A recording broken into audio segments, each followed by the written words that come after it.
the only other thing that I had besides Indiana football, and I actually do want to get to John's question in the I do. chat. I've been eyeing that. I've been eyeing it for a while, John. We're just trying to get through the smoke, and then we're gonna open up for Q&A. we're gonna open it up a little bit. Yeah, maybe a quick one, but no, I want to get into basketball after that. But yeah, for sure. Brody McWhorter, class of 2026, one of Indiana's top targets in the class, is a quarterback. He set his commitment date. I know he had a bunch of visits scheduled for like June and whatever, but he set his commitment date May 15th, 2025. Indiana's in the top 6. It was Indiana, Wisconsin, Auburn, Colorado, tough group to be in. Mississippi State. Yeah, I hope we get him. This would be a big momentum swing for a guy like Chandler Whitmer to be able to get the guy. Oh, it'd be massive. The guy that he wants this early too, because I say this every time we talk about recruiting. Like, you go into spring, you got to get your quarterback early as possible. That the class builds itself around the quarterback. Like, you're less likely to commit to a school that doesn't have a quarterback in that class that you're committing to. Like, that's just straight up how it goes. Like, it's kind of, you want to be in the class with the five-star quarterback. You just do. That's like kind of the, you want to be in a good group that you're vibing with, obviously, and that's like the main thing. But like, it'd be very nice to have the hot shot 4-star quarterback there too. And it's like, okay, this is my group. This is what we're gonna win a conference title with this, with us. Like that should 100%. Be the mindset. Yeah. 100%. And I think it's interesting to see the teams that Indiana keeps popping up in these recruiting battles with. Colorado again, and we watched very Indiana similar evaluation, which I don't hate, because Colorado's been trending up. Yeah, and Wisconsin's another one that they feels like they go after a lot of the same guys, and it Auburn too. In the last couple of months, Cignetti has won a lot of these recruiting battles, so I'll definitely have that date circled on my calendar. And there's been a lot of good smoke. I know McWhorter I think he was just on campus or just there for a practice. So and he's been to Indiana a couple times, and that's Chandler Whitmer's area. He was just with the Falcons, and so you'd like to think they have a pretty good shot there.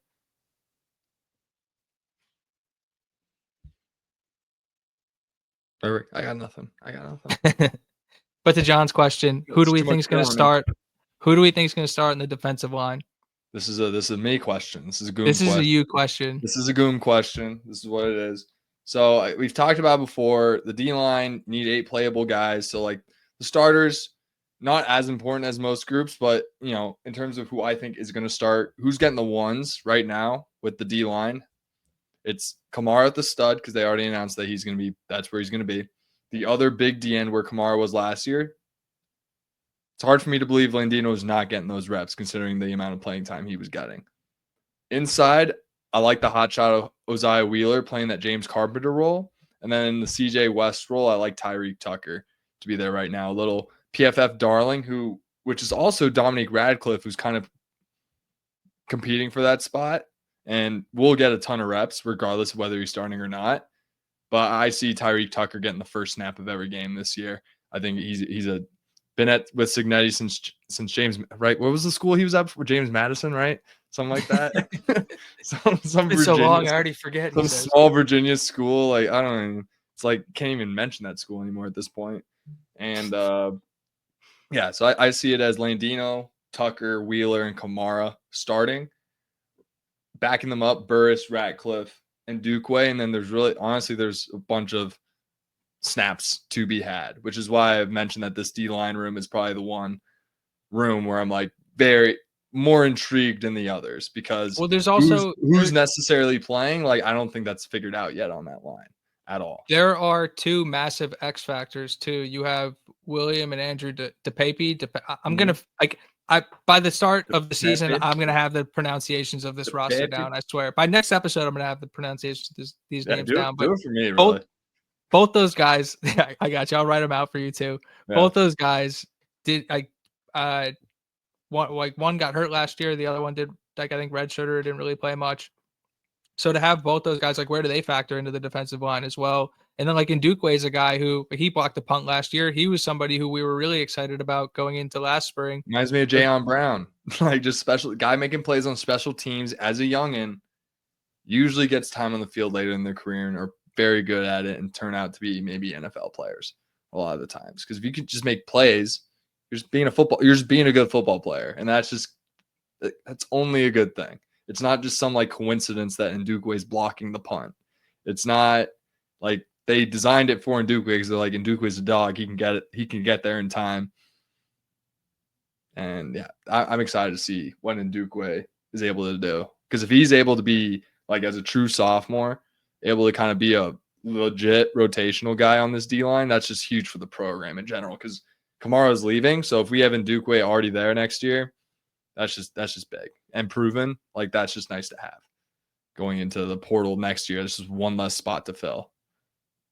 And then Landino, like Brad said, was so good last year, and his high school statistics were so good. Like we've been singing Landino's praises for months. Since like our first episode, second episode, potentially. And then Jose Wheeler, and again, I'll say this every time I bring the kid's name up, but if you haven't yet, go check out Buffton Prime's like Jose Wheeler breakdown of like how this kid plays and what he was doing against Alabama. Like this kid has the opportunity to be a really, really destructive piece.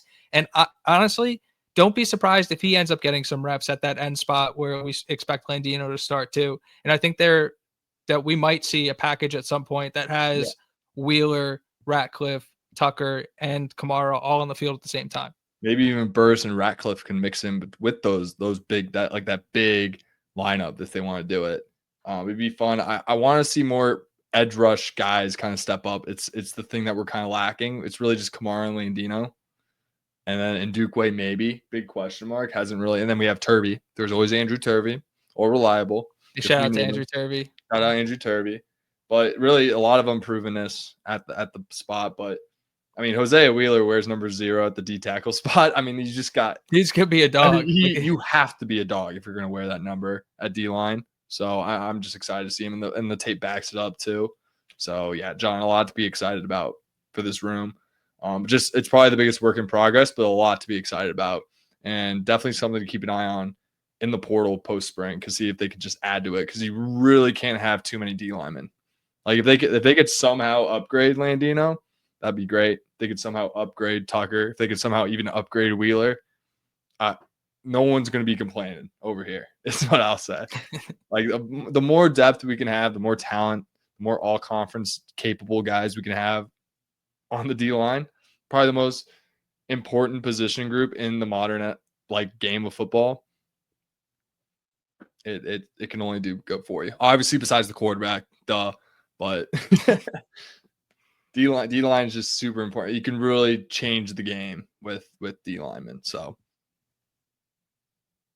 yeah, that's all I got. I'm winded about D linemen.